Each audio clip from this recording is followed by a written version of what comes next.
Bagaimana cara memasukkan satu ikat anggur ini ke dalam botol secara utuh? Cukup dipetik satu persatu, lalu dimasukkan satu persatu juga. Sangat mudah dimengerti bukan? Nah, kebanyakan air minum yang kita kenal terdiri dari 16 sampai 25 molekul per grup atau klaster. Padahal, sel tubuh memiliki aquaporin sebagai gerbang keluar masuk air yang berukuran 4 sampai 6 molekul.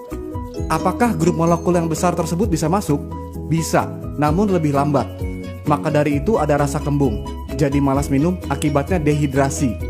Berarti kalau molekulnya kecil bisa keluar masuk sel tubuh dengan jauh lebih cepat.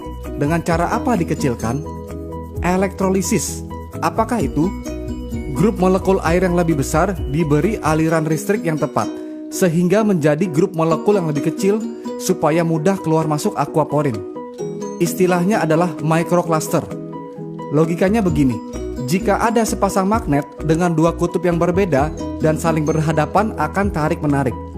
Jika kutubnya sama akan tolak-menolak, sehingga molekul air yang tadinya berhimpitan jadi terpecah sendiri-sendiri.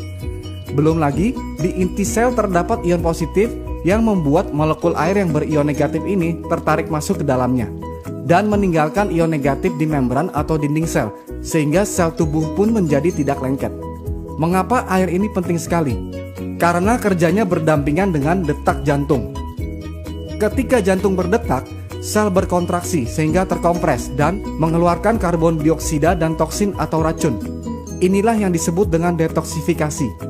Lalu jantung berdetak lagi dan sel mengembang lagi, kemudian menarik oksigen dan nutrisi.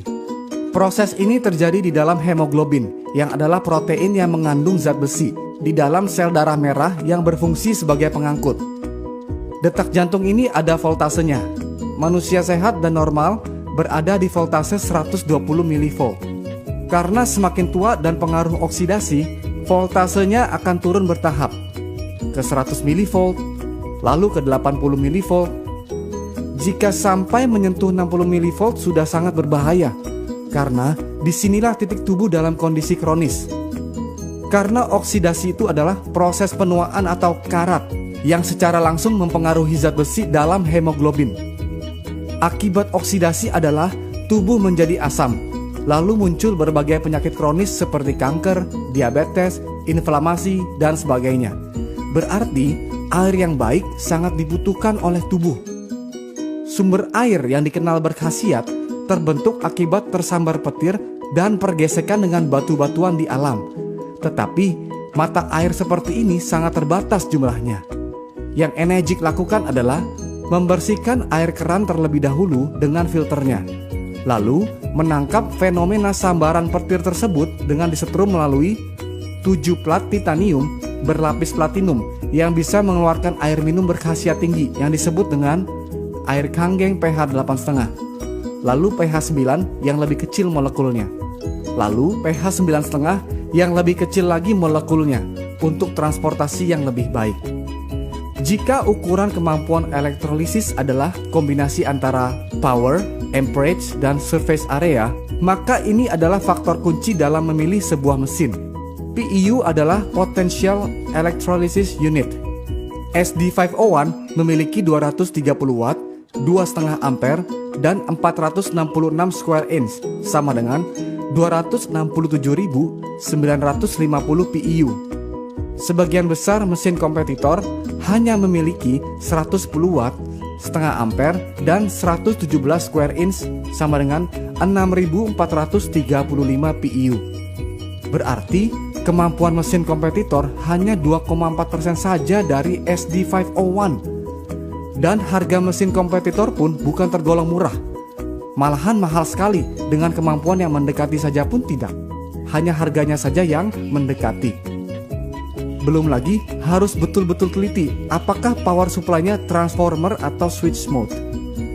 Transformer adalah alasan mengapa sebuah mesin disebut alat kesehatan karena tegangannya stabil. Sedangkan switch mode tegangannya naik turun alias tidak stabil.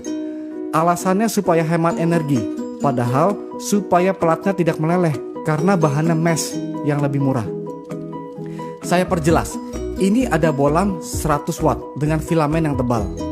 Yang ini bolam 40 watt dengan filamen yang tipis.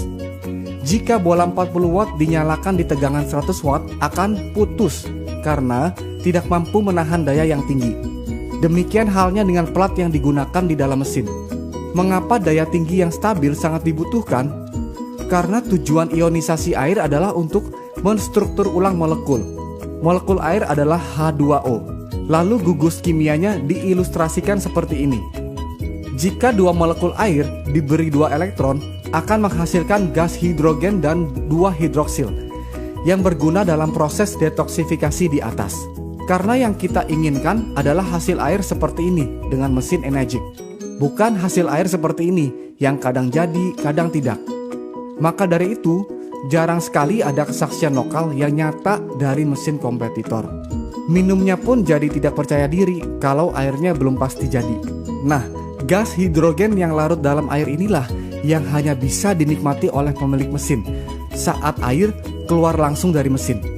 Inilah antioksidannya. Begitu air yang berantioksidan tinggi diminum, yang terjadi adalah voltase tubuh akan di-charge kembali ke voltase normal. Tolak ukur antioksidan adalah ORP, Oxidation Reduction Potential. Lalu hidroksil inilah yang menyebabkan airnya menjadi alkalized atau basa secara elektrik, bukan karena tambahan bahan kimia. Karena rasio hidroksil berubah, maka menyebabkan pH menjadi ikut naik. pH adalah singkatan dari potential of hydrogen. Semakin tinggi rasio hidroksil, akan semakin tinggi pula hidrogen yang dihasilkan. Akibatnya adalah jika asam menjadi basa, maka sel kanker dan penyakit akan mati dengan sendirinya karena bukan lingkungannya untuk berkembang biak. Berapa lama waktu yang dibutuhkan untuk membersihkan seluruh tubuh? Contoh, jika berat tubuh seseorang adalah 80 kilo dan 75% tubuh manusia adalah air, maka berat air dalam tubuhnya adalah 60 kilo, yang berarti tubuhnya terdiri dari 60 liter air. Jika minum 4 liter per hari, maka perlu 15 hari atau sekitar 2 minggu untuk bersih-bersih. Jika minum 2 liter per hari, maka perlu 30 hari atau 1 bulan untuk bersih-bersih. Lalu, apakah air ini segala-galanya? Tidak. Masih perlu pola makan, istirahat, olahraga, dan kontrol emosi yang baik. Tetapi jangan lupa, air adalah unsur yang paling banyak di badan, 75%. Jadi cara pertama untuk sehat adalah bereskan dulu yang paling banyak di badan. Maka dari itu, change your water, change your life.